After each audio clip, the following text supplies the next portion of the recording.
Welcome back, ladies and gentlemen, to episode 32 of the Grappling Growth podcast with me, Joe Testori. On today's episode, I had Ebrahim Turner, the founder of Conscious Entrepreneur.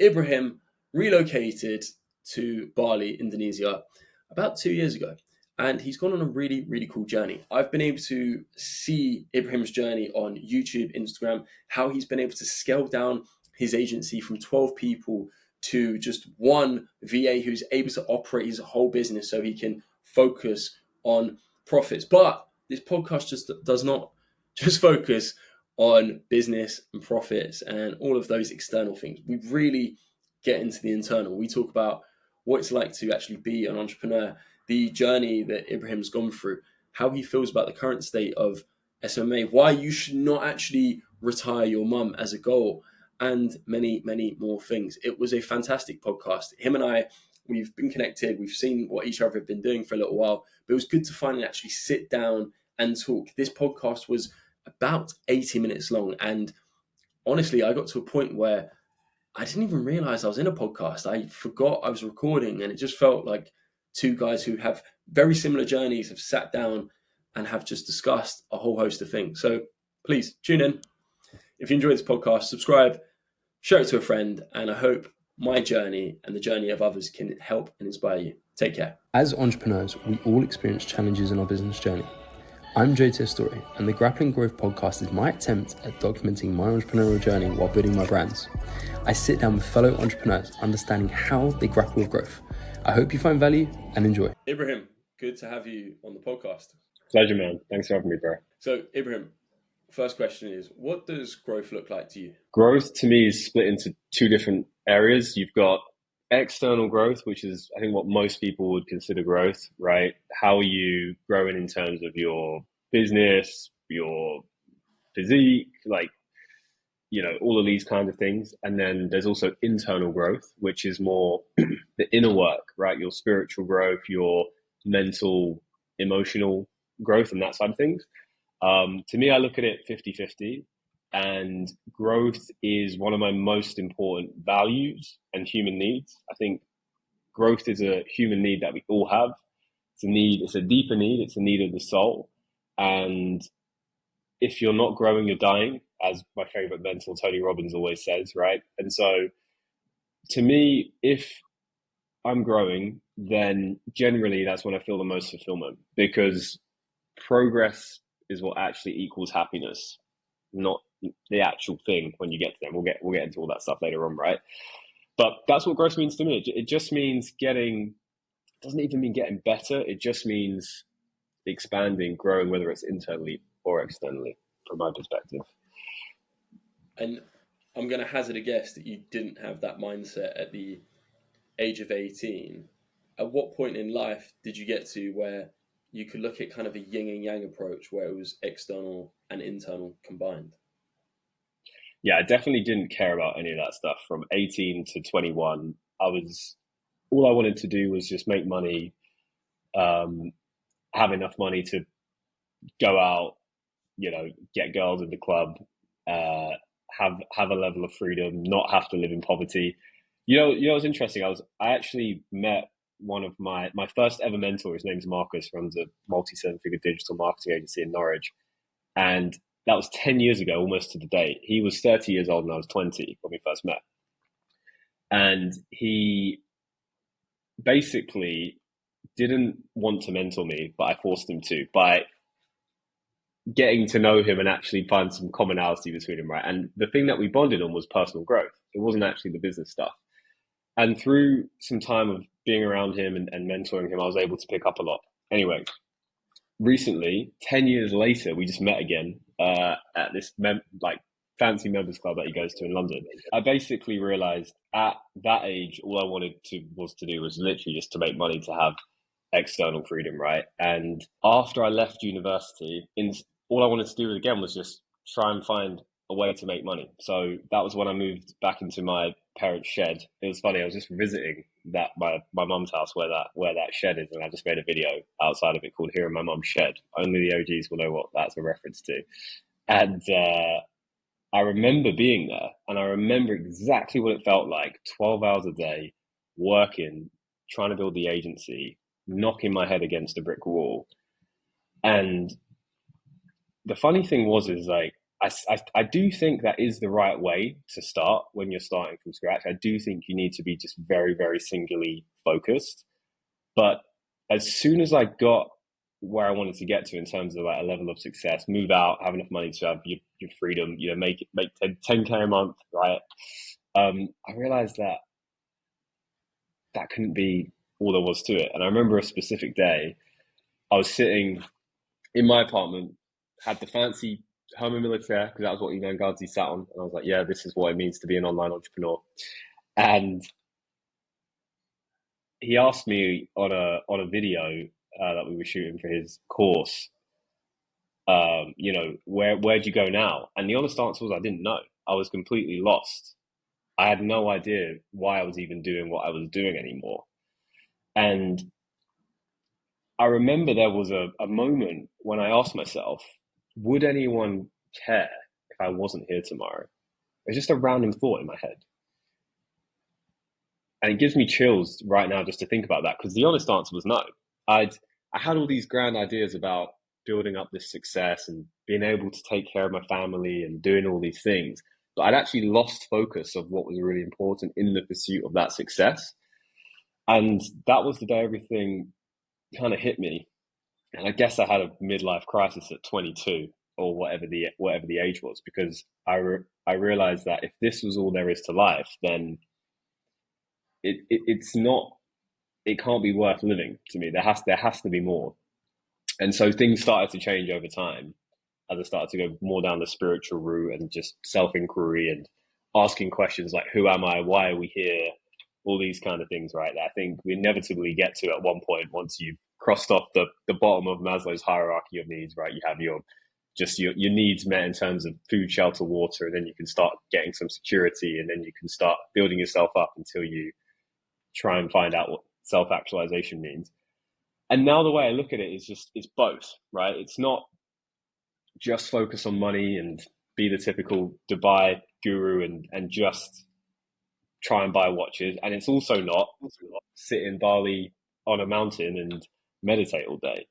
And I think for me, it's funny, we were talking just before this, and you're asking where I was from, and I was like, I'm half Indian, half English. I think that perfectly encapsulates my view on it, where it's like, if you combine the internal with the external, I think that is, to me, that's the best route I've found up until now.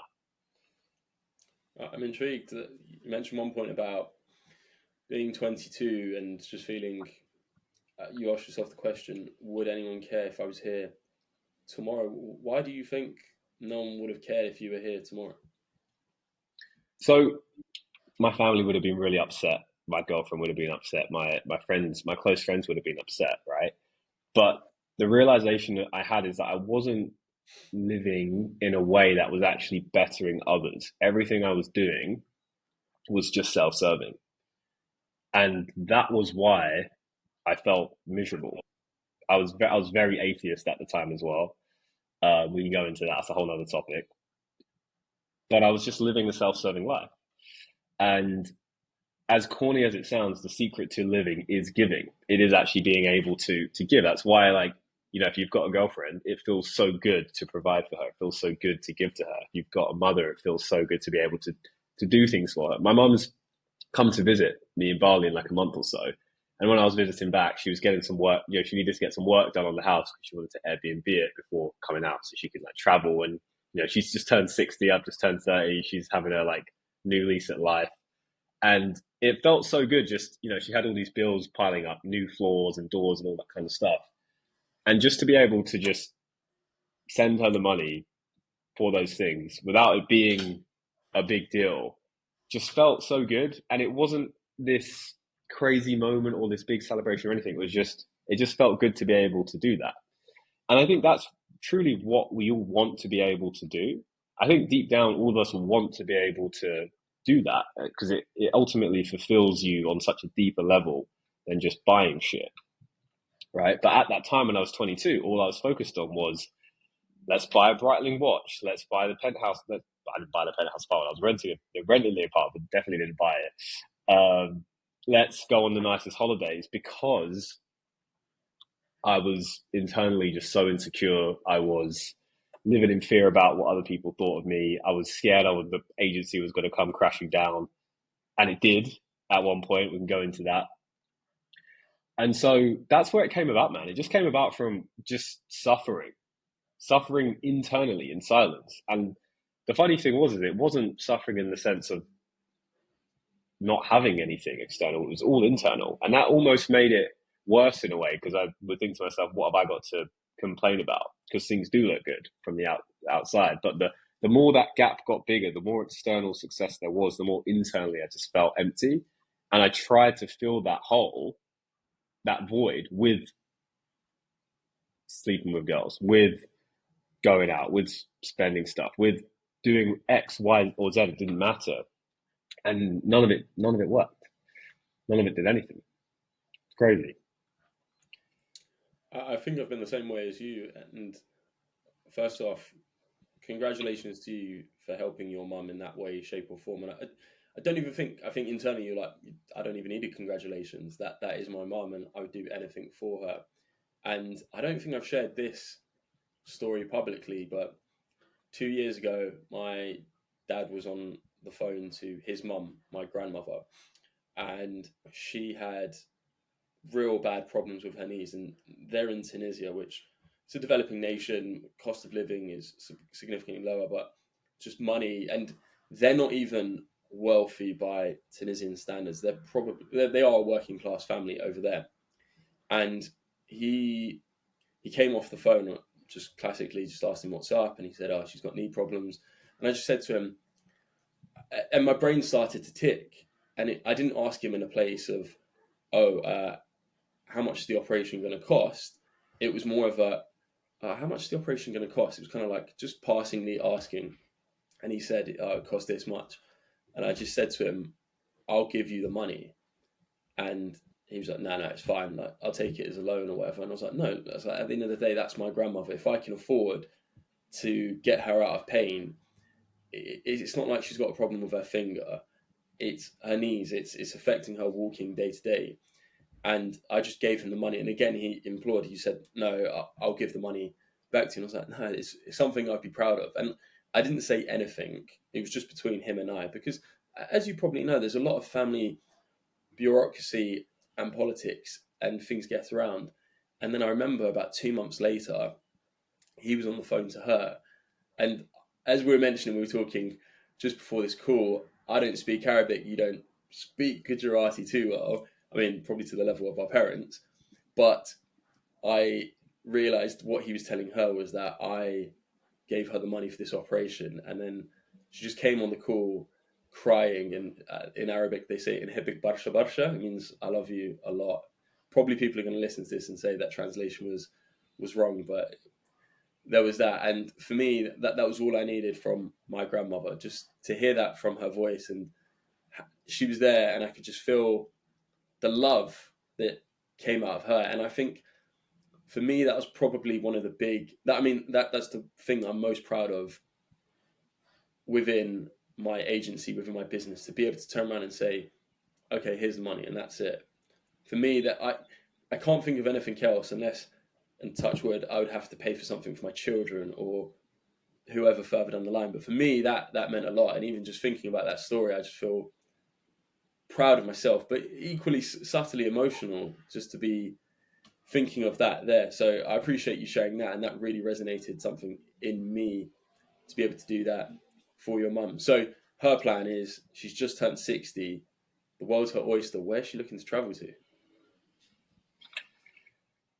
I want to add a controversial take on this as well, because first of all, that's beautiful. Everything you just said, to be able to do that for your grandmother, that gave me chills on my arms just as you were saying that, right? I can only imagine how positively emotional that moment was. But I also want to share an opposite opinion, or something I realized recently, right? A lot of guys in this space see other guys retiring their mums and doing all these things, right? And a lot of people have that as a goal. And I have friends who have done that, who are doing really well, right? And I actually don't think you should try to retire your mum.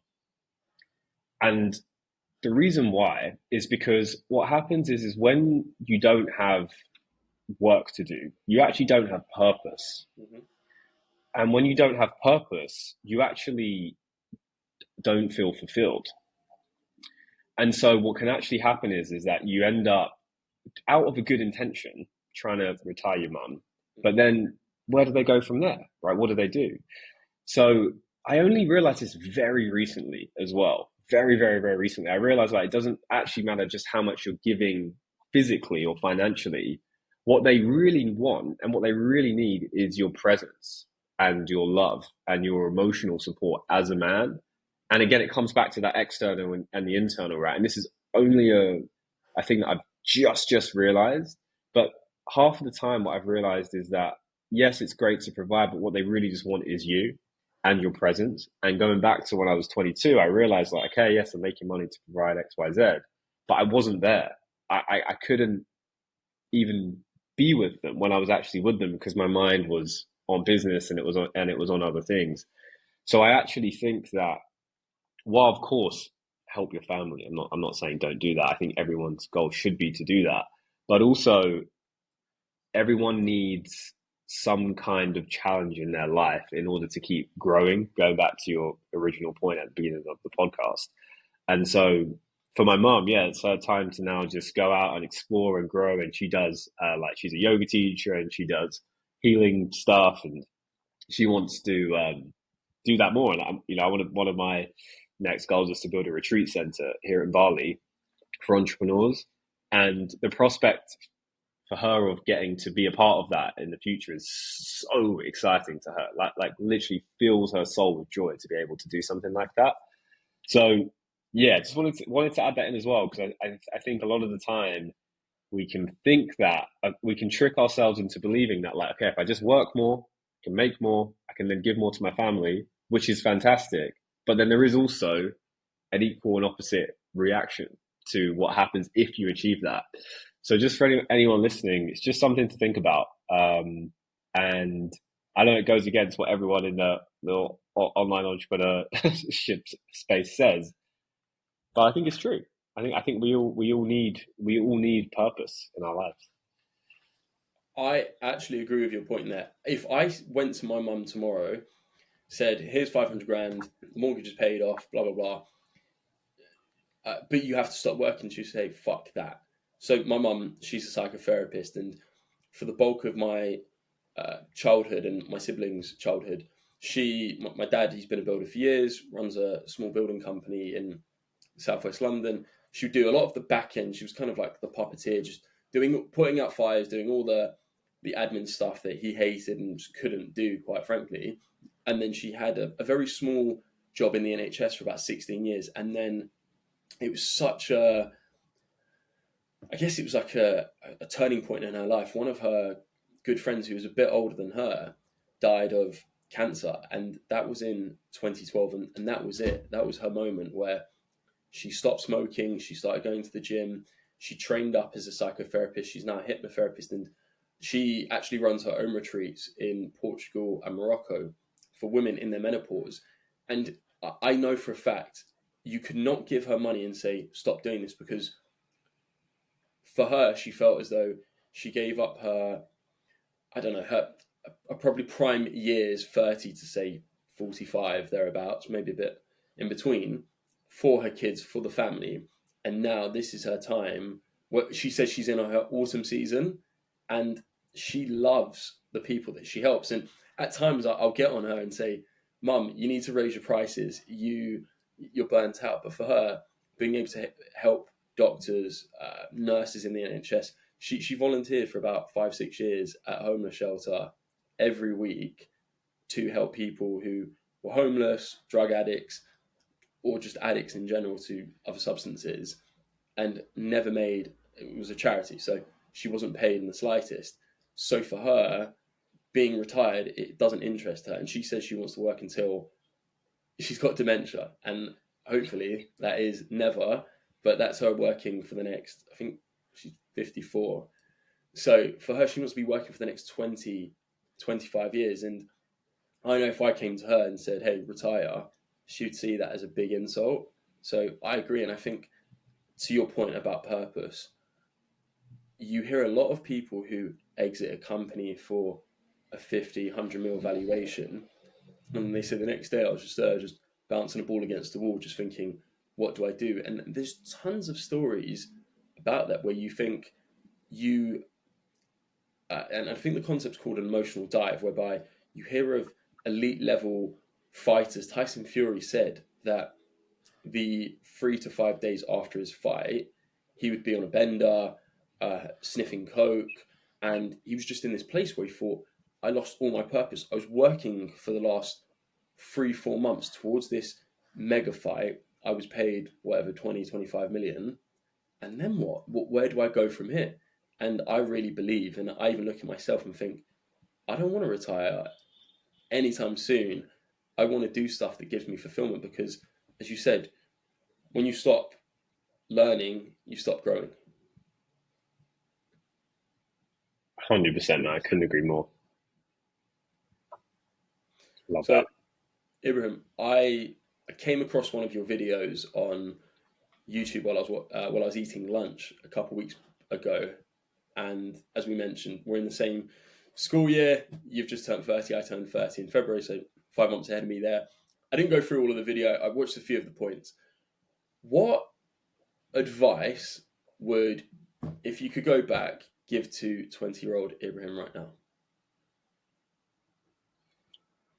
It's funny because we just ran our first mastermind for Conscious Entrepreneur in London a couple of weeks ago, and we were having the dinner, and the guys brought out like a birthday cake as like a surprise for me, and I genuinely was really surprised.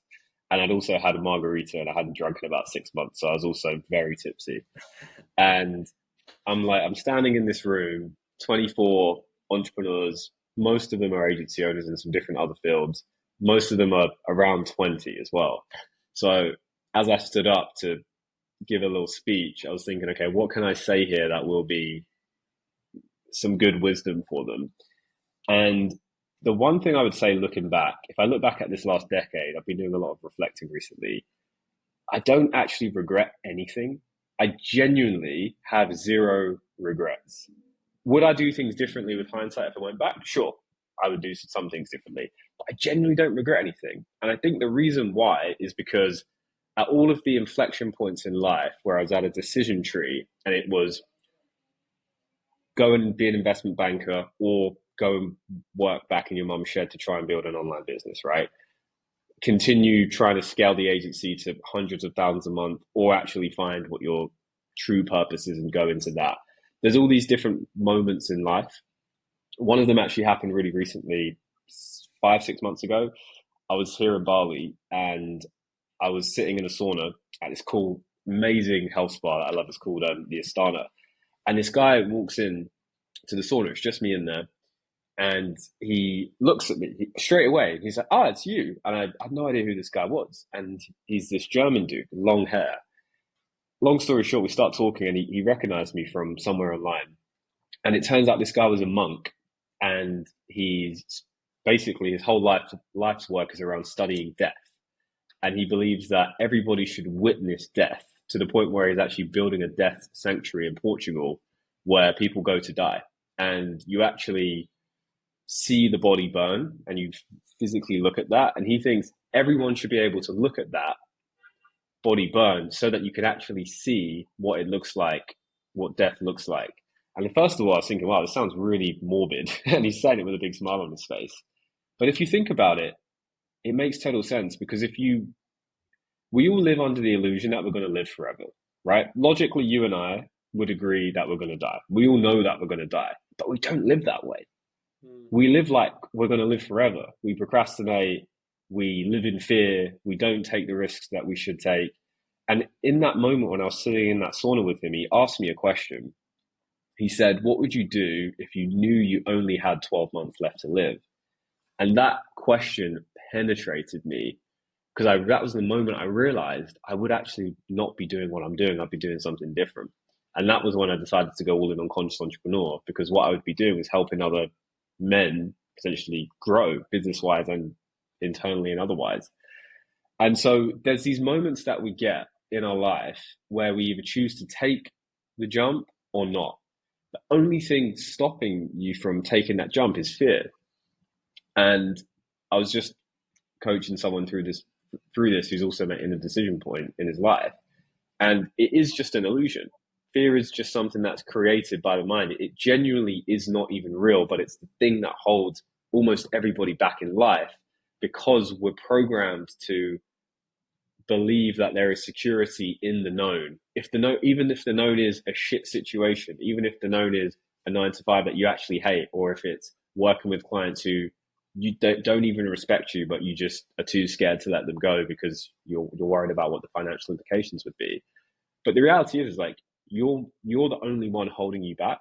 And when I truly realized that, that was when everything changed for me. So what would I tell my 20-year-old self? It would just be, in those moments when you recognize there's fear there, great, because that fear is the guideline pulling you towards the new potential. It's telling you, hey, there's something quote unquote scary here in the unknown, but that's also where exactly what you want lies, and exactly where the next step for your life is leading to. So I'd say that's one of the biggest things, man. And it's funny now, most of the guys I mentor are around that 20-year-old age, 20, 21, 22, some 25, 26. And one of the guys I was mentoring, he said he just turned 25, right? And he was like, man, I feel so old.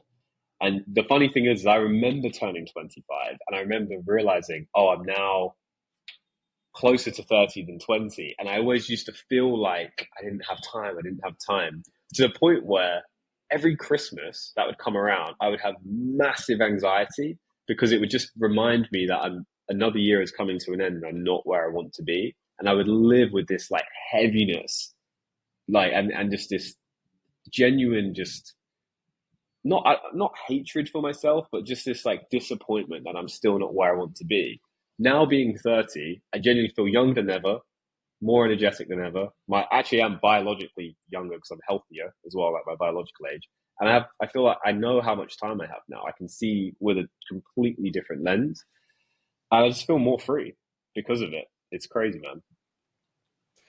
I think you and we mentioned this before, and I said what I admired about viewing you online, and our mutual connection, Harry, who's an amazing guy. He's going to become a father about 3 months' time, so very excited for him and his partner Lois. But I feel a lot of men, and generally when we look at the demographics, and the idea of this podcast was that the target audience is men 20 to 30 years old. Generally they're going to listen to this, and I think a lot of lads, and when I look at myself at 20, I was a fucking idiot at university, and just the things and the way how I'd operate and the things that I'd think about were just not in alignment with who I am now. But I needed to go through that passage to get to here, because I remember speaking to a really good friend from jiu-jitsu who he's a psychotherapist, and he's 37, and he just said something. The story you mentioned of the German guy in the sauna, I think you have the amount of times I've been in the sauna and I've just had unreal talks with people, and I just walk out and think that was so random, and I probably won't ever see this guy again. But when you do see that person again, you have a bond. There's a certain intimacy of just sitting there, two blokes with just their boxers on or towels around them, talking about things that you can never go into the sauna and be like, today I'm going to talk about death. No, you go in and then whatever happens. But he said everyone has something in their system that they need to get out. And some people can get it out of their system really quickly, and others, they take longer. But I think the point I want to make about this is I feel there's a lot of people, not even just young men, but people in general, who have this mirror and they see someone else in there and they keep on reflecting against themselves, and they say, I should be more like this person. And it's a case of life is not linear. Life does not just go from here to here. And we think in our mind, oh, if I continue to train every day and I scale my business, then I will become wealthier and healthier. But no one can project or predict the fact that they're going to slip 3 discs in their back, which was me last year. And I completely took a different trajectory with my agency. So you mentioned this just before we jumped on. You said you pretty much just shut down your agency. And I'm of the same alignment of, I had a team of 8 people. That was all I loved. I loved shooting content in central London with the team and everything. But now I'm actually happier that I have a more nimble, lean team.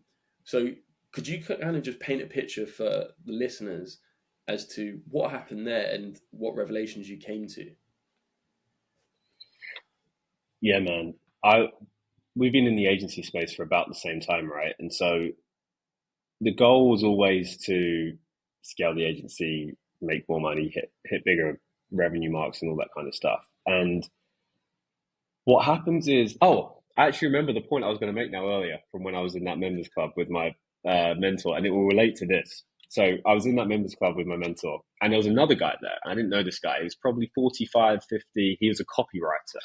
Now, this is like a real copywriter, like guy tucked in, checkered shirt, a little bit wrinkled. He's got his book there. He's got his like leather satchel, like a real copywriter, not like a online copywriter like everyone is today, right?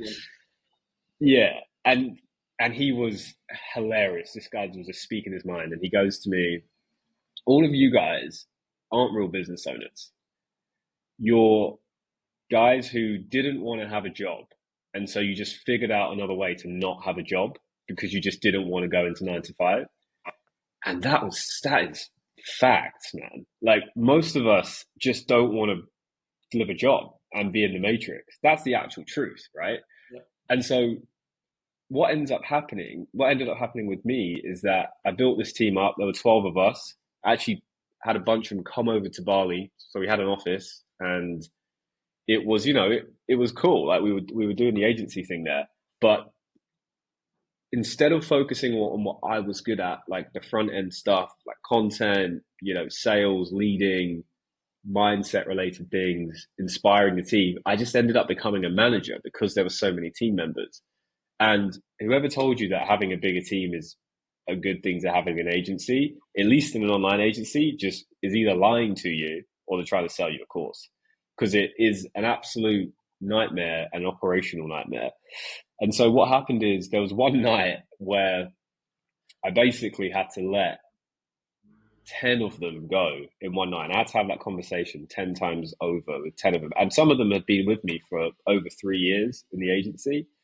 And there were people I really cared about. And thankfully I was able to help, a lot of them find new positions and stuff because they were really skilled at that point. But I realized that actually to run an agency, it's a simple business model. It's a simple beginner business model, and it shouldn't be complicated. If your goal is to make 10, 20, 30, 50K a month, then you actually do not need a big team. You don't need to be spending loads of money on it.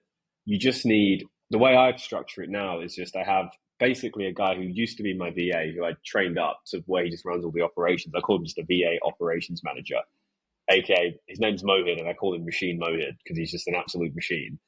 And he knows more about running an agency than more of these agency gurus out there at this point, because he's actually run an agency and worked with hundreds of clients, right? And nowadays, the agency is actually focused around making profit, not revenue, because profit is not reality, right? It's like profit is sanity at the end of the day. It's just vanity. It's just vanity metrics, right? And so nowadays it's just me and him running the thing, and it's so much more fun to enjoy. Instead of just attracting clients through making these ridiculous Alex Hormozy promises like you're told to in all the courses, we actually just attract clients who are aligned to us through content, personal branding, that kind of stuff. And they end up staying for a really long time. One of the clients last year, Josh's name is, he's been with us for 5 years. He came out to visit in Bali, shot a podcast together, and he's probably given me 5 other clients through referrals. That's the kind of clients that I want to work with. And I had to get to a certain point of work being out of alignment for so long to realize what good actually looks like. Most people don't get to the point where they even know what a good business to run it actually looks like, where it can be fun, it can be enjoyable, but you have to know yourself in order to do that. Because for me, the operations side, the fulfillment side, the numbers and tracking side, I'm not good at, and I don't enjoy them. And so I was spending so much of my time doing those things, I was not using my actual gifts of leadership. And I did a wicked personality profiling test. I'm trying to remember the name of it right now. It's like an entrepreneur one. I'll send it to you after if anyone wants to try it. It was the best. Oh, Wealth Dynamics, it's called. We'll put it in the bio. I highly recommend you take this test. You do have to pay for it, but it's very, very worth it because it tells you what type of entrepreneur you are, how to get in flow, and then also what kind of people you need around you. And I also realized like some things that I'm naturally good at, I didn't even realize were strengths. And oftentimes we don't because they're easy to us. But that could actually be. So one of them was just like something that I never would have even considered would be a strength was just being able to inspire people, right? And being able to like actually coach them and help them like grow in themselves, right? I didn't think of those things as valuable, but when I then sat down with my team and everyone took it, they were like, "Oh, I love it when you do that. That's what's helped me to grow. That's why I'm still here so many years later." I didn't even know that was a blooming gift. And so this is why the internal part of it's so important, because your business can only grow to the level of your own personal development, right? Yeah. If you have a jump up in revenue, say you go from 10 to 50K a month, right? That's a nice jump in terms of the business externally. But if you haven't leveled up on an identity level, you will pull it back down. You will not be able to sustain that. You have to also level up above it to then be the person who can then run that agency. How can you expect to run a 6-figure business if you're not a 6-figure entrepreneur, or a 7-figure business if you're not a 7-figure entrepreneur, a 7-figure person? And so I realized that, and I realized what my strengths are, and I realized what I really wanted to do. I also realized running, at least the way I'm running the agency, it's lead generation in real estate. We have our own software. It's very automated at this point. And so it doesn't actually require lots of team members to run it. It kind of just is pretty smooth at this point. So it made things way more fun, way more enjoyable. And now if there's a prospect who isn't aligned to our values, we'll happily not work with them. Because if you say yes to everyone, then you're actually saying yes to no one and not the right types of people. I couldn't agree more. And I talked to a friend. I've actually got a call with him straight away after this.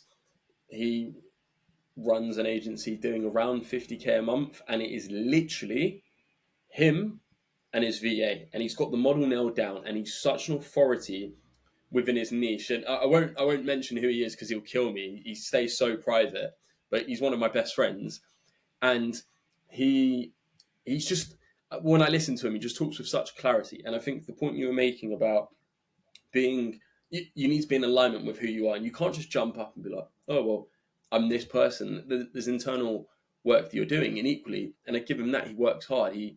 He's very disciplined. He doesn't go out. He just goes out for meals with his partner, and that's super easy for him, and that works for him. And we have conversations all the time, as I mentioned, but he went from a point where he was doing about 5-6K a month, went to 25K, and then literally just jumped straight up there. And I think that's where it was a concept that I spoke about on a podcast a few podcasts ago, the plateau of latent potential. Most people break off just before they're about to crash through this ceiling. And it's because they can't see, what's the saying, the wood through the trees. And I was actually talking to my brother, who he's going through his dissertation. He's a little bit behind on it. And he said, I just can't see the end in sight. And that's the mistake that I think most people make, is that they're continuously looking to see the end. And there's a bit of a mythical story which goes, there's a girl and a horse walking through the woods. And the girl says, I can't see the end. And the horse says, well, can you see the next step in front of you? And she says, yeah, well, of course. He said, well, just take that next step. And I think where a lot of people go wrong is we're trying to search for the infinite goal, when in reality, what we need to do is take that next step. We can see 5 steps ahead, and that's it. And I think that's where I had a big transformation in my own agency, and I built my own coaching business, and it was launched this time last year, the Bespoke Academy. And that came from a place of, I chronically hurt my back. And I remember I was in Australia, and I thought, I'm going to be traveling, all these boxes ticked, that's it.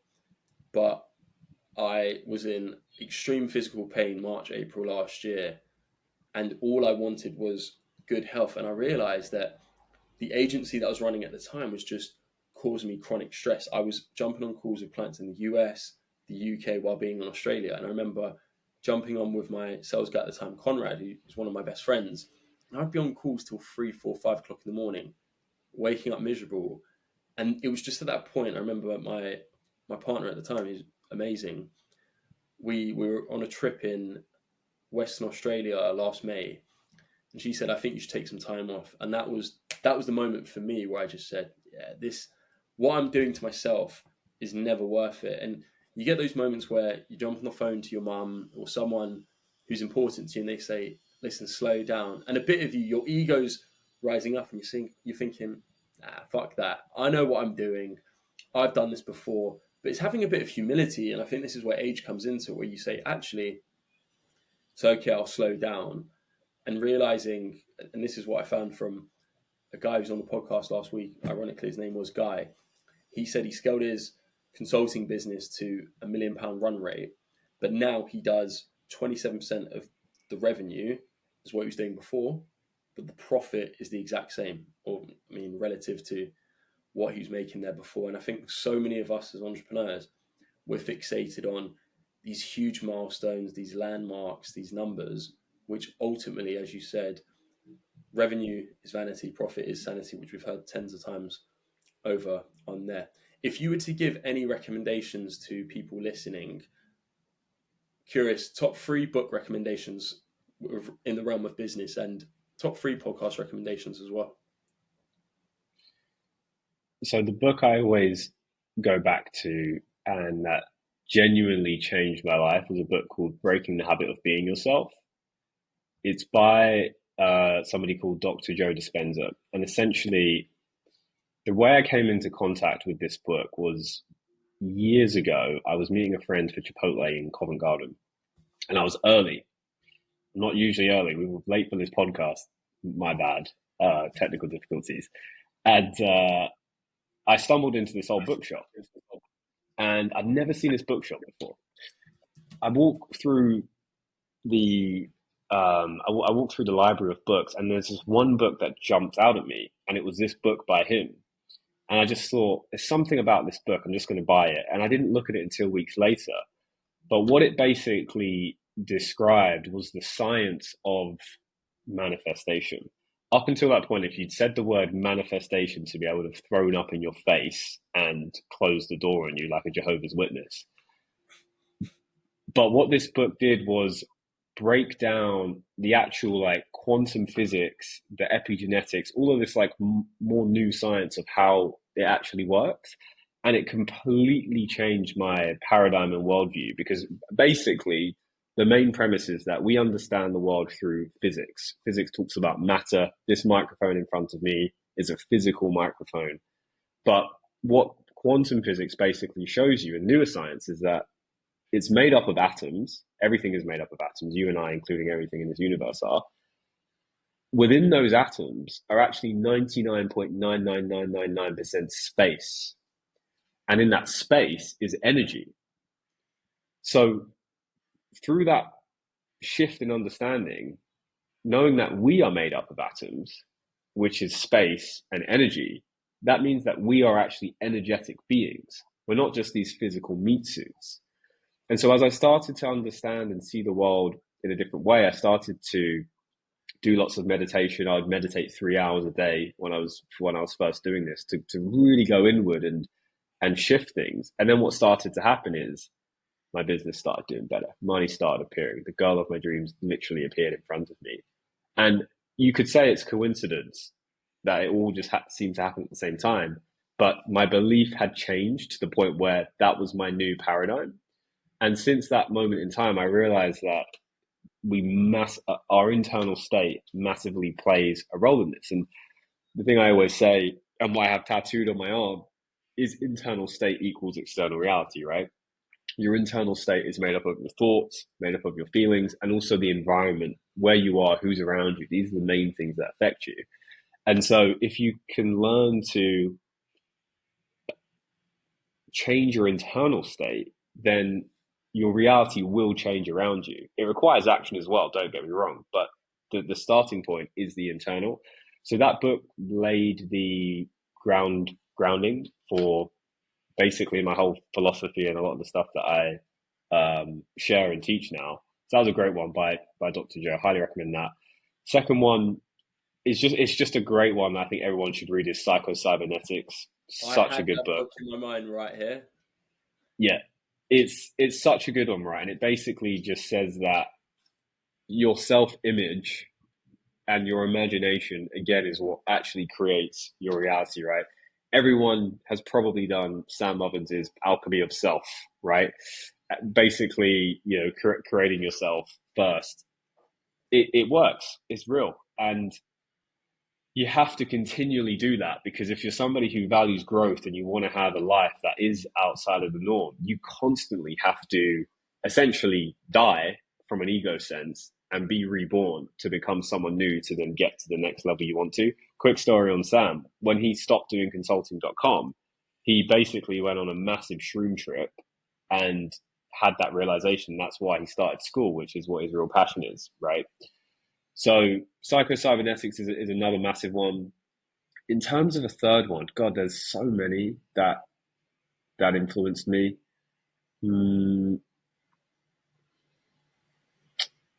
Trying to think of a business book to give you as well. Honestly, 4 Hour Work Week was an eye opener for me. That was one of the first business books that I read when I was back at uni, and I still think the principles are really relevant to today. But the reason it was so impactful to me back then is because I just thought that success meant grinding and hustling all day long, and that was how you had success. And it's such a sexy concept, right? 4 Hour Work Week. And the funny thing is that I could work 4 hours now and still make a good amount of money, more than I ever have. But I choose to work longer hours because I love what I do. So I think if you can get to a point where you don't have to work 8 hours a day, 10 hours a day, every single day, but you do it because you love it, kind of circles back to the points about growth and fulfillment that we talked about earlier, then I think you've succeeded at life. And that can be working a 9 to 5 if it's what you like to do, or it could be running a business, or it could be doing whatever the heck you want to do. If it genuinely fulfills you, do it. So yeah, those are I could do a bunch more. I just went back through when I was cleaning out my shed when I was visiting my mom. I found like one of the many boxes of books, and there was so many good ones in there. A lot of the ones you'd probably expect, but yeah, I think the first one is a lesser known one. So anyone listening, highly recommend that. And just a quick tip: if you do read it, watch podcasts as well to go alongside it. He also has a Netflix documentary because some of it can be a little bit dense, and I'm not the smartest guy in IQ wise, so it was actually a little bit hard to read. So just a little hack: watch some of the content around it, and it will help the concepts land a little bit better. I'm going to the gym later today, and there's Waterstones nearby it, so I'll pick it up from there. And that's a book I've never heard of. But everything you were talking about there, I was going to mention Psycho-Cybernetics, and then you mentioned it straight away. And I remember I bought that because I think I read that at the end of last year, start of this year. But there's a fitness influencer called Jay Alderton who he just the way how he disciplines his life, and he's got a family. He's 39. He started training jiu-jitsu. I could see the way how he's operating, and I think I really try to focus on reading books, and I love reading. I find that books come along at the right time for me quite often, and that book was there, and I was thinking about. Speaking very openly and vulnerably, at the start of this year, my confidence was really, really low.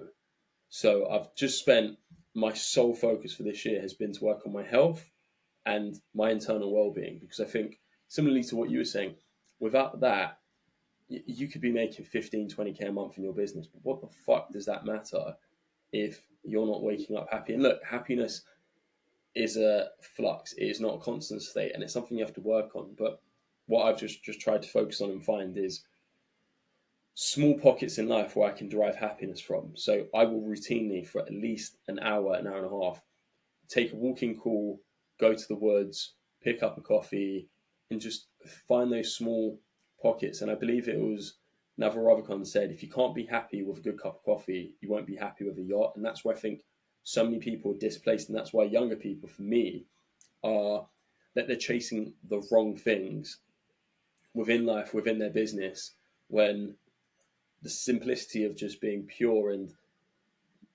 meeting your mum for lunch is beautiful.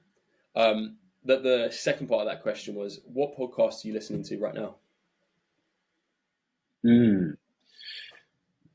What am I don't listen to any religiously at this point. The way I do consume podcasts or just any kind of like online stuff in general is if I'm trying to solve a specific problem, I'll go deep into it, or I'll just randomly click on one as entertainment, right? I mostly view it as better entertainment.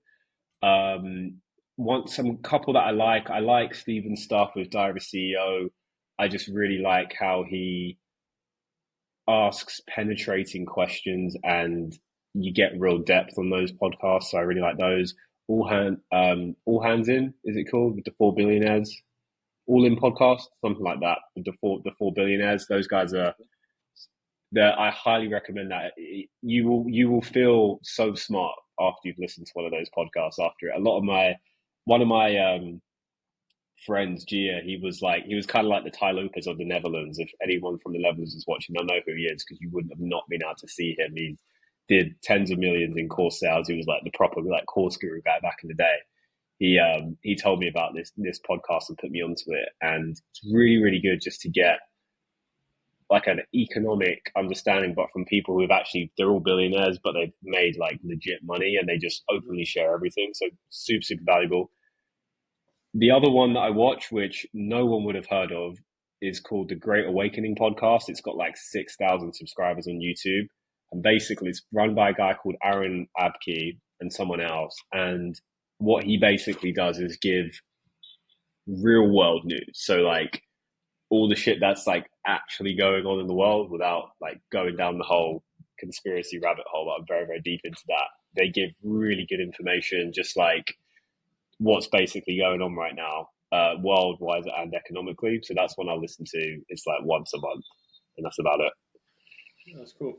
I mean, 2 of the 3 podcasts I've never delved into. I've got a question for you, Ibrahim, from the internet, and this is from a fellow entrepreneur who asked, I'm feeling stuck in my business. It feels as though I'm just in a job. How do I align my business with my purpose? How do you go about that?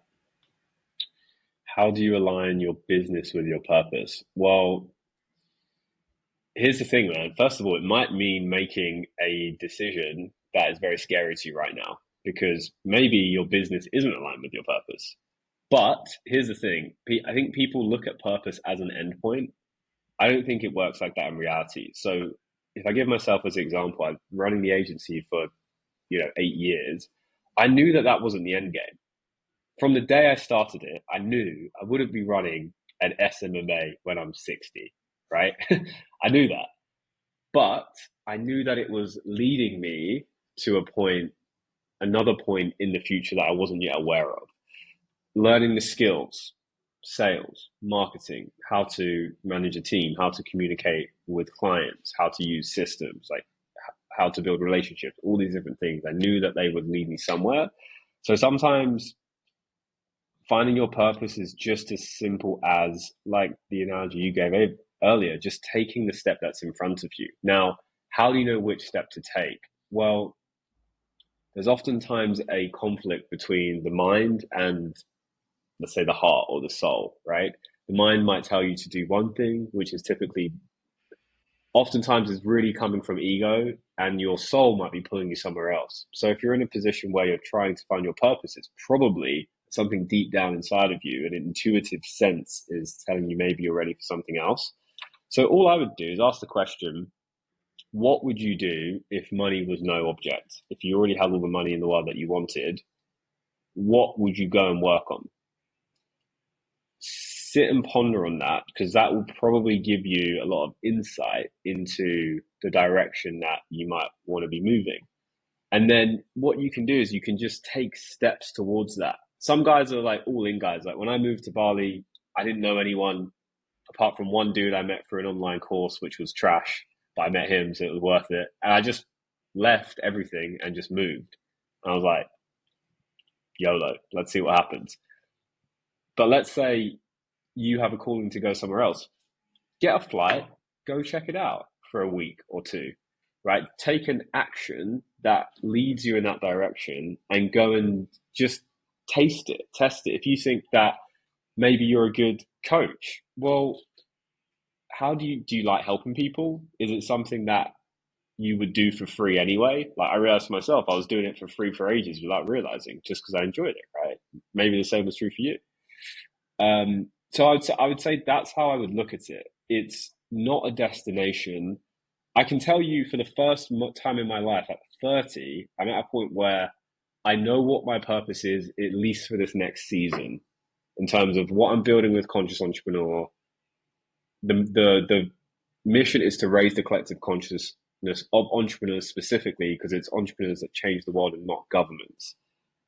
When I was 20 living in my mum's shed just trying to make some money, that wasn't my purpose. My purpose was make some money to not live in shed so that I can move out and have girls over. That was my purpose, right? Back then. I didn't know it was this at this point, but it was just one step after another. But to start with, ask yourself that question that I mentioned earlier. What would you do if money was no object? And that'll probably give you some insight. Powerful. I concur with that belief, and I think my thinking nowadays is you can make money doing pretty much anything. I don't know if you ever follow Starter Story, but I've been on there. Yeah, they're great. I subscribe to their community and I'll see their YouTube videos, and you're like, wait, a guy's selling like horse fertilizer and he's making 300k a month, or you just I can't even remember what the other one was that I saw the other day. I think the guy, like as a prank, was selling dildos, and you can send it to your friend or like a girl or whatever. Or I can't remember exactly, but it was a spin. You're like, what? And I really believe you can literally make money in anything you do. I have a friend who he runs a repointing business, literally where you put cement between bricks, you restore houses. He makes good money there. I really believe you can make good money in near enough any vertical, any niche, any industry. But as you said, you have to be aligned to it. And I remember a mentor of mine a few years ago, he said, I was kind of just chasing the next thing. I was like, oh, there's an opportunity here. And he just said, listen, man, if I put you up against someone else in this exact same industry, but that other person is passionate about what they do and loves what they do, they're going to outperform you, because those days, once you've got past that 3-6 month honeymoon period, when you get into those days where the work, as you were saying, if you love what you're doing, if you've got purpose and alignment, you don't mind doing 10-12 hour days of just grinding, going through it, because you can see that you're building something that you're aligned to. And I think that's what I started doing with the Bespoke Academy last year. Is I could really start to feel something that I didn't care that initially I thought, oh, it would take me 6 weeks to build out this course and this program. In the end, it took me 3.5 months, and I produced 60 modules. And I was like, oh, but I need to add this here and I need to add this here. And I thought, I don't want no stone left unturned. And I think a really gratifying moment is I had a friend who runs a content production agency. He looked over it with me and he bought a program. And I won't name drop the guy who he bought off, but he's basically a scammer. And he was like, man, there's literally 6 modules in this course. And he wanted to produce his own course. So I was just taking him through it. And he's like, okay, I'm not going to produce a course for another year because, and I'm not blowing my own trumpet, but he just saw the amount of work and standard that was put into my course compared to others. And I think you have to really love, to an extent, what you do and feel aligned with it. I wanted to ask, so you mentioned you've been in Bali for 2 years now. What was that moment that made you think, I want to get on this plane, I want to head out there? And what's kept you in Bali as well? Yeah, so I moved to Bali 2 years ago to the date, quite literally. And the reason I moved is because I had a realization. I realized that I started the agency to gain freedom, call it external freedom, time, location, and financial. I had time freedom, I had financial freedom, but I wasn't using the location freedom at all. And I realized that your environment does have one of the biggest impacts on you and your growth and your general well-being and fulfillment in life. And so the reason I chose Bali was a couple. One, just wanted better weather. Simple as that. I'm so much happier when there is sun outside. Like driving here on my bike through rice fields, getting sun on my face, listening to music. Dude, I'm happier than a dude sitting on a yacht. I guarantee you, if you measured our like happiness somehow. So there's that, super simple. Number two was I really value being around people who are not just of the same values, but people who are just carving out their own path in life. If you walk down the street, I met Hamza when he was here last year. We became like really close friends, done stuff together. We were at a mastermind together recently. Someone like that I never would have met if I wasn't here. Was hanging out with Luke Belmar last year. Brings me to his event. We're sitting in the sauna together, having those sauna chats. By the way, the reason why I think we have those sauna chats, I was thinking as you were saying it earlier, is because if you think about it, right, when we connect like this, we're like, most of the time there's some level of mask that we wear, right, to try and show ourselves in a certain way. In a sauna, you're literally basically naked, right? So in a way, it's like you've taken off that armor and you've taken off that mask. So what have you got to hide, right? It's two naked dudes sitting opposite each other. So anyway, I think that might be why the sort of thing happens. And it goes on and on with meeting people. And what I've realized with a place like Bali is everyone comes to here with that same mindset, and so everyone's open to connect. And so I love that. The average person I speak to is super inspiring, and they're doing something really cool and amazing. So I love being around that. And then just the other side to it is the spiritual side as well. It's such a beautiful energy here. The Balinese will literally bless the ground every single day with offerings, and there's so much like reverence and kindness, and you don't get that as much in place like London or New York or like these big cities, unfortunately, because of how many people there are there. So those are a couple of the reasons why I've been here. Now I am changing that up a little bit this next season, as I was mentioning to you before, because I think there's like different environments for different seasons. So Bali's great for that, but then also if you want to be in more of a work focused season, more Western place is actually probably a good idea, right? Because you've got more structure to it, you've got less distraction, so it's easier to kind of get into a state there. So you've got to be checking out the US a bit, Dubai a bit more, Cape Town next year, just to see what else is out there. Because the best thing you can do is travel, man. Like once you're good enough in terms of your business, the best thing you can do is travel, because it just broadens your horizon. An example here is like people here just don't pay tax legally. It's just so normal to not pay any tax. When I was in the UK, it's like everyone pays tax because it's normal to pay tax, even if you could legally pay way less.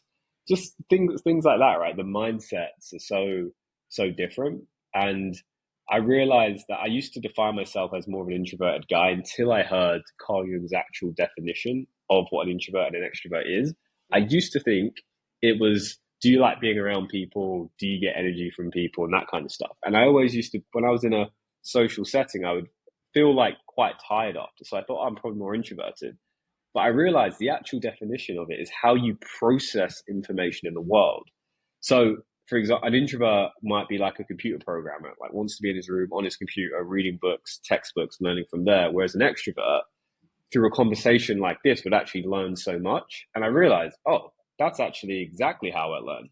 And so having that realization again, fairly recently, made me realize just the power of like being around the right people who can lift you up. And I realized that I love bringing people together where everyone can share their collective ideas. And the mastermind is just more than two minds coming together, right? And I think that's where just great things happen. And so the more I can create that, the better. As I said before this conversation, you're selling Bali to me, so they should pay you their commission. I will be there soon. I do think it's a great environment. And one of my previous clients, he, similarly to you, he packed up. I don't know what visa he's on now, but he just said it's great. And he says the networking that he does in the gym, of all places, is great. And that's why I think the gym, third space, a lot of people look at the price tag of, I think it's £240 a month, which, if you look at it from the price perspective, yes, that is a lot for a gym compared to a pure gym or a Anytime Fitness, which probably charges £20-25 a month. But I think equally, you go into these spaces, you've got the networks, you've got the facilities. And one of my friends, he goes there, and he was just saying it's so worth its money. And he's like, I know that sounds crazy, but the fact that on a Friday night, instead of me going out on the piss, I'm going to the gym and I spend 3-4 hours there because I do my workout, I go to the spa room and I relax. And I think that's where the people there who can start to understand the difference between price and value as best as possible, they understand that you go to somewhere like Bali and it's not just the weather. And when I was there, by the way, January 2023, February as well, weather was awful. You could not leave your hotel in trainers. Everywhere I went to was in flip-flops because the water would be this high. And I was thinking, I was like, what do people see in this place? And then the weather started springing up at times. And I remember I had a moment. I was walking down a beach. I was talking to, I think it was in Seminyak. I was walking down a beach speaking to a client. And I could just see the Balinese people just off there in the corner. And they love playing music. They were just playing music, fishing, having a few beers. And this guy's controversial, but Andrew Tate said, nothing, that you could put me and my bros in the Philippines with $25 in our pocket, just drinking a few beers, and you won't find any happier men out there in the world. And I think that is so true at times. All you need is just, and I've got friends who, I'm not into swanky, bougie restaurants, but I've got a friend, we always meet up and we say, we could literally just go to KFC and we would be satisfied, would be happy. Not that we're endorsing or we'd want to go there, but after a night out, maybe. But it's all about the company. And I think that's what you realize when you find the right people around you. You don't need to do anything that's extravagant. It's just about those relationships and bonds. What part of Bali are you based in right now? It's an area called Chimagi, so it's like 20 minutes away from Canggu, which is like the main area where most people would go.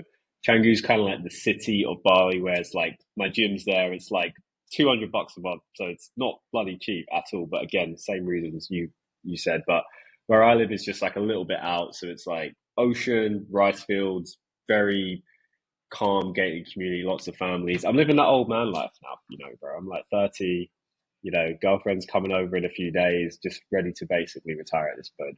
Now, but what I realized is that I love being connected to everything, but I used to live right in it, like right in the center of it, and I thrived in that. And now I'm getting to the point where actually I value peace more and being able to still get into it and network and go to all these cool places. I do love that. But then being able to remove myself from it and being in my own space and my own energy is just becoming more and more important to me. So I totally am one of those guys who like wants to will have land and, build an off-grid community. And, my ideal life is just like be married with kids. And then it's just, we have our own community where it's just like-minded entrepreneurs who are just building their families together. Everyone's homeschooled. One person will teach business, one person will teach health, one person will teach finances, one will teach psychology, and we build our own thing up. And that might sound like a funny vision, but it's happening. Like that's like so normal out here. Like people are doing that right now. And so it's just those like same values, which is what I love about it, because it just, when you're around people who have the same values as you and reflect what you believe back to you, it creates more belief that it's actually possible. And then you go and actually build things, and that's how great things are really built. So it's good, man. I think if you come, like, I'll give you some recommendations to maybe have like a bit of a better experience, because Bali is one of those places where, like, particularly if it's your first time, like, you can just get like stuck in traffic or rain, and it just like, it's a bit shit. But it takes a couple of weeks, but once you get into it, you like harmonize with the way of Bali, you kind of see why people move over and stay. It's an awesome place, man. Cool. It's exciting. What is the plan with Conscious Entrepreneur over the next year? Yeah, so as I said, the mission is to raise the collective consciousness of entrepreneurs, right? And so what I realized is, when I initially started doing coaching, it was much more internal, much more mindset focused. Harry was actually one of the initial guys in the mastermind, actually. Yeah. I'll never forget I remember exactly where I was. I was in Camden in my office having this phone call with Harry, and I was speaking to him about it. And I told him a little, like, I think you'll really love this thing. I think it'll be really great for you. And he was like, yeah, sure. Like, how much is it? Told him how much it was. He was like, great. Like, send you over the payment, no problem. And I'm about to hang up the phone, and he just goes, one question, what is it? And he had no idea what he was even coming into. That was when I realized that, like, okay, actually there needs to be a bit more of like a clear structure with this, right? So with Conscious Entrepreneur, it's that duality, right? It's conscious entrepreneurs. So it's a space for entrepreneurs to ultimately grow their business and grow bigger, more aligned businesses, but doing that whilst also growing internally and holistically. So the 5 core pillars are your mental state, aka your mind, your emotional state, right? What's going on in the body. So mastering your emotions and becoming emotionally bulletproof. Then from there, it's your relationships. So that could be like romantic and friendships, family, learning how to really like deepen those relationships. Then it's your health, right? Because health is wealth. You can have as much money as you want if you're not in great health. And health doesn't mean going to the gym. That's just fitness. Health goes so much deeper than that. And then business, right? So it's looking at basically those 5 core elements and realizing that like everything affects everything. So when we did our first mastermind a couple of weeks ago, I took everyone through a breath work. You'd have loved it. We're in this fancy Mayfair boardroom in a hotel, and I'm taking everyone through breath work. And the hotel people are like, "What the heck is going on in there?" And one of the guys said, "Wow, I just realized that my first relationship is still affecting me in this way today." I won't go into details of it.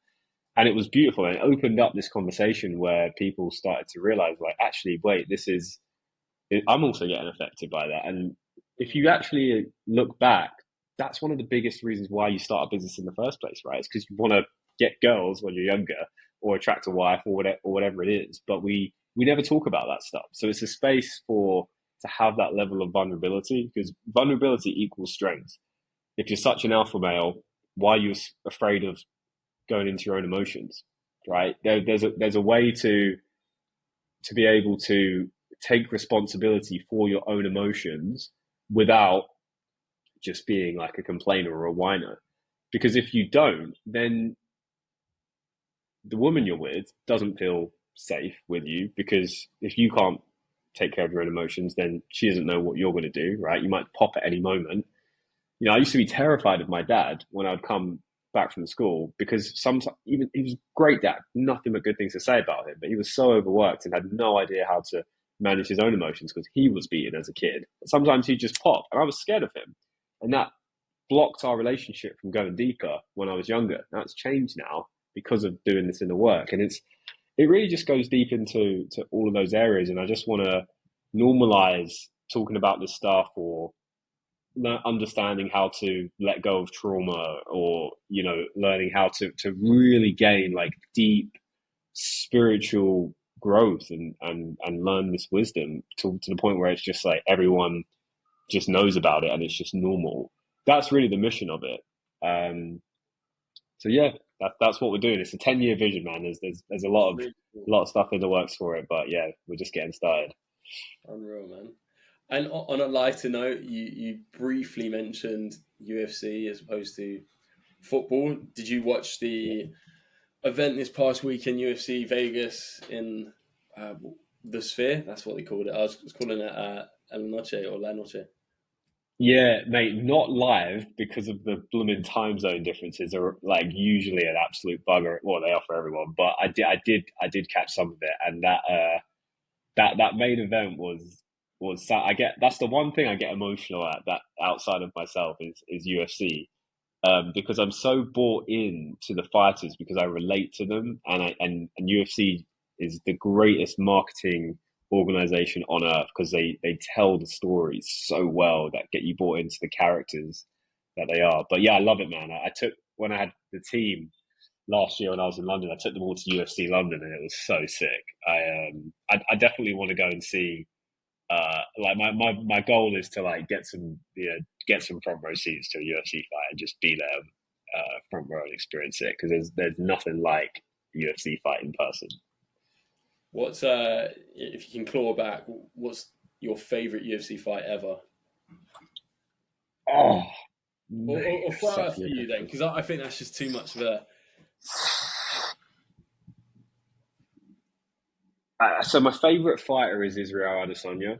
I love He's it. on he's on he's on a bit of a losing streak now. He's kind of following the journey of others, but his fights where he's been up against it when he like I'm trying to think of like one of his fights that stands out for me. I mean, so when he fought Whitaker, Robert Yeah. Whitaker for the You need belt. to pull your mic a bit closer. Oh, do you know what it is? This mic is actually attached to another camera, so it's on this headphone. So let me. Is this okay? Like this? I think yeah, it's okay now. It's just the audio started Okay. cutting out. It might be if I touch it, so I'll make sure not to touch it. But yeah, when Izzy fought Robert Whitaker, and everyone thought he's this skinny guy, Whitaker's the reigning champion, he's going to overpower him, and then he clean knocked him out just with pure skill and technique. That. Yeah, it makes my hair stand up on my arm just thinking about it. That was a beauty of a fight. Any other fights? Oh, so many, man. I mean, like even back to the McGregor days, there was still never an era like McGregor coming into the UFC on that rise. Like I was literally just I still watch stuff by McGregor to this day, like because he just ascends UFC, and I was just thinking back to that Aldo fight and why I was so fascinated by it. And the reason I was fascinated by it more than just the fighting was because he embodies a lot of what we've talked about on today's podcast in terms of law of attraction, visualization, manifestation. And he called exactly what was going to happen. And it just goes to show that, books like Psycho-Cybernetics and all of this stuff, this is what some of the, people who a lot of people look up to are actually using. So that was another big one. Yeah, yeah. Do you train any martial arts yourself? Oh, you know what's funny? Yeah, but more when I was younger. So I did like the first thing I did was karate up until black belt. Then I did Wing Chun, and then I did some Krav Maga. And then I took a lot of time off because I sort of fell out of love with it. And then I got into some more Muay Thai, and then but it's been one of the things I've been slacking on. So when I cleaned out my loft when I was back at my parents', one of the things I found was my vision board from like 5 years ago. Completely forgot I even made it. And 80 or 90% of the things on that board, I was like, oh, that's literally the life I'm living. It was crazy. Like where I'm living, the success, all the visual things you put on a visual board, but also the internal stuff. But the one thing that was on there that I haven't gone into yet, there was a picture of McGregor doing a spinning back kick on Aldo, and he was just hitting him like that. Sick, sick picture, and that's something I'm gonna get more back into since being here because one of the cool things with Bali is like anything you want, you can just create, and it costs like nothing. So I can have like a one-on-one trainer come around to my house to train me, and it'll be like 20 quid or something for the full session. So that's what I want to. That's one of my things to get back into. It's just hard balancing it when you also play paddle because I don't know if you ever played paddle, but it's so big out here and it's so addictive. It's like it's basically like tennis but for noobs. I'm And familiar with yeah, and it's just so fun because you go with four mates, you just shirts off, you're sweating, and you're just smacking this ball around, friendly banter, competition, good way to catch up, get the endorphins going. So that's the other thing I'm trying to balance everything at the moment, but getting back into Muay Thai is the thing I'm focused on now. Nice. Balance is so difficult. Ibrahim, it's been an absolute pleasure. Where can people learn more about you? Just search my name, YouTube, Instagram, wherever. I answer everything, so if you want to chat, DMs are open. And yeah, just really appreciate your time here, man. It's been like a really, really good chat. It's interesting how much similarities we have as well. So really glad we got the chance to connect, mate. Appreciate it. Absolutely. I look forward to meeting you in person as well. Amen. Let's do it. Absolute pleasure.